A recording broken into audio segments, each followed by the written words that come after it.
인간과 공동체 9번째. 예수님과 제자들의 교회. 예수님과 제자들의 교회는 예수님을 통해 새롭게 형성된 하나님의 구속 경륜 가운데 나타난 새로운 피조물과 새로운 하나님의 언약 백성의 공동체였다. 그것은 이 지상에서 인간이 가질 수 있는 최고의 선인 하나님과 그 아들의 현현이었고 임마누엘이었다. 그리고 그것은 성령님의 오심으로 인한 새로운 공동체였다.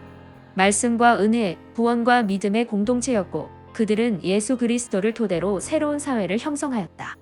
그것은 구약의 이스라엘과도 다르고 유대교와도 다른 예수 공동체였다. 그리고 그것은 하나님께서 창조하신 에덴의 회복이었고 하나님의 아들이 설립하신 하나님의 나라였다. 우리는 거기서 예수와 인간 사회의 전형을 보게 된다. 그리고 새 하늘과 새 땅, 거룩한 새 예루살렘의 삶을 이미와 아직이라는 과정 속에서 살고 바로 그것을 목표로 살아간다. 하나님의 본질적이고 최종적인 계시로서의 예수님과 은혜와 진리, 그리고 사랑, 그리고 성령님으로 인한 그 존재에 부어진 능력과 진리는 그들을 단연 새로운 가치와 기쁨과 평안, 그리고 이전의 모든 것을 뒤엎는 새로움으로 충만했다. 예수님을 주와 그리스도로 고백하는 공동체, 그리고 예수님의 증인된 공동체로서의 교회는 그리스도인들의 영적 삶의 모판이며 실제이다. 그리고 교회 속에서 배우고 실천하는 것들은 삶의 여러 영역에서 적용된다. 하나님과 예수 그리스도를 중심한 새 사회를 형성하고 확장하는 것이다.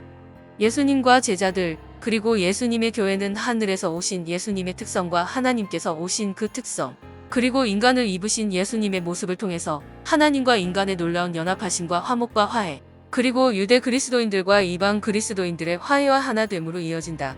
그리고 그것은 막힌 담이 헐린 역사요. 모든 것이 그리스도 안에서 통일된 역사였다. 그것을 우리는 하나님의 새 사회라고 부를 수 있다. 그리고 그것은 하나님께서 원하시는 것이요. 하나님의 목적이었다.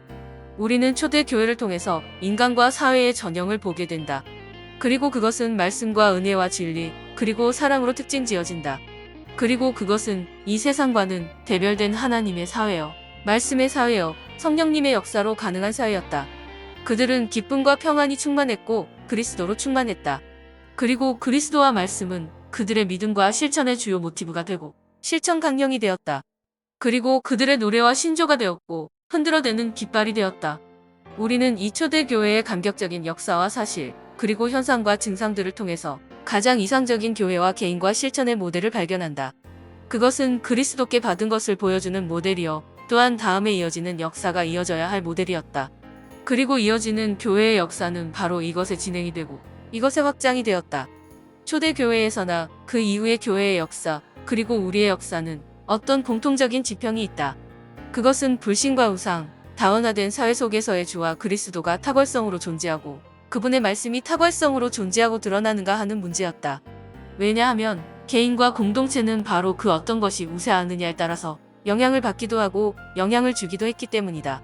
초대교회의 이상적인 교회와 그리스도인과 공동체는 중세를 통해서 어두운 시기를 보내다가 종교개혁을 통해서 다시 초대교회로 돌아가는 운동이 일어나고 각국에서의 영적인 대각성 운동과 부흥을 통해서 전반적인 부흥의 시기를 맞지만 그와 동시에 세상의 역풍과 세상의 소용돌이 속의 교회가 순환을 겪었다. 중세의 교회사가 문예부흥과 종교개혁을 통해서 종교개혁사와 근 현세 교회로 넘어오는데 거기에는 이성주의와 경험주의 그리고 인본주의와 현대주의 등 수많은 인본주의나 자유주의 그리고 세속주의와의 충돌과 갈등 그리고 고난들이 있었다. 그러나 하나님께서는 그분의 역사를 이어가시고 복음이 각국에 전파되고 신학적인 논쟁과 세상의 질문에 대한 기독교의 변증 그리고 말씀의 증거를 통해서 이 세상 속에서 하나님의 나라를 이루어왔다. 그러나 안타까운 것은 하나님 나라의 운동과 말씀의 운동이 지속적으로 확장되어 깊이 있게 개진되고 한 사람과 가정, 사회, 그리고 문화 속으로 복음의 본질적인 색깔을 가지고 침투되고 체계화되는 것들에는 많은 장애가 있었다는 것이다. 중요한 것은 교회와 말씀의 유산을 충분히 활용하지 못하고 어줍잖은 타협과 동화 내지는 기독교를 표방하지만 세상과의 관계 내지는 기독교 자체 내에 고유한 유산을 번영시키고 발전하는 데는 밀폐했다는 것이다. 그것은 하나님의 역사가 부족했다거나 하나님의 능력이 부족했다는 것보다는 주님의 교회와 공동체, 그리스도인들이 유아기적인 단계와 수준을 면치 못했다는 것이다. 이것은 부정적인 측면에서의 분석이라기보다는 보다 더 본질적인 것들을 추구하고 확장을 했더라면 많은 기회가 있었다는 것을 이야기하고 있는 것이다. 주님의 주님 되심과 복음의 복음됨, 그리고 교회와 그리스도인의 공동체의 이 주님과 복음의 본질을 반영한 지속적인 노력과 세워가는 것에 있어서의 밀반 것들이 실질적으로 아쉬운 점이라는 것이다. 그리고 이것은 지금의 교회와 개인, 공동체, 그리고 미래의 과제이자 사명이다. 세상을 보는 관점은 타협 모델, 정복 모델, 변혁 모델들 많은 모델들이 있다. 그리고 세상을 변혁하는 모델은 기독교가 채택하고 만들어가는 것이다. 그러나 이것은 수많은 내용을 포함한다. 그리스도인, 교회, 그리고 교회 공동체, 그리고 기독교적인 각종 공동체의 말씀에 대한 내용과 실천적인 문제를 차치하고서라도 그 자체의 심화와 그리고 그런 본질로서 특징을 드러낼 수 있는 것들에 대한 지속적인 기대와 소망을 말하고 있고 그것에 대한 책임과 소명에 대한 문제이다. 그리고 그 자체로서 심화시킬 수 있는 믿음과 지성, 그리고 실력적인 것들에 대한 실질적인 구체성이다. 그렇지 않으면 하나님의 나라나 말씀은 허공에 떠버린 이론이 되어버린다. 하나님의 말씀은 구체적인 실질성이다.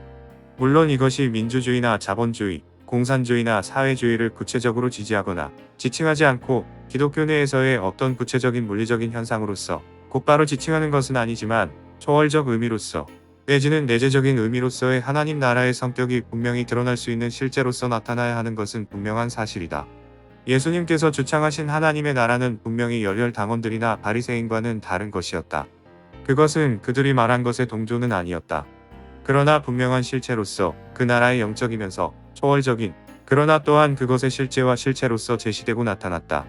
그리고 그것은 하나님의 은혜와 능력, 그리고 제자들의 선포와 복음 증거, 그리고 그런 모든 것들을 통해서 나타난다는 것은 놀라운 것이 아니다. 그리고 또 하나 주목해야 할 것은 그것이 시간과 역사를 통해서 분명히 이 세상 속의 누룩과 겨자씨처럼 확장된다는 것을 내포하고 있다.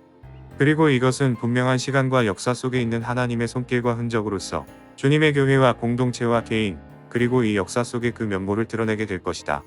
그것은 분명 세상과는 다른, 그리고 세상을 초월한, 그럼에도 불구하고 그 나라의 완성되기까지는 완성되지는 않지만 그 완성의 전 단계로서 나타날 수 있는 것은 나타나고 드러나게 될 것이다. 그것은 하나님의 역사에 의해서 그리고 하나님의 백성과 교회를 통해서 드러내도록 하시는 하나님의 섭리와 경륜, 그리고 그분의 뜻이다. 창조의 목적이 이루어지는 것은 언제나 불변한 진리요. 그것이 하나님의 백성에 의해서 실제화되고 구체화되고 본질적으로 형성된다는 것은 두말할 필요가 없을 것이다. 그리고 바로 그것을 믿음으로 수납하는 교회와 그리스도인들이 되어야 할 것이다.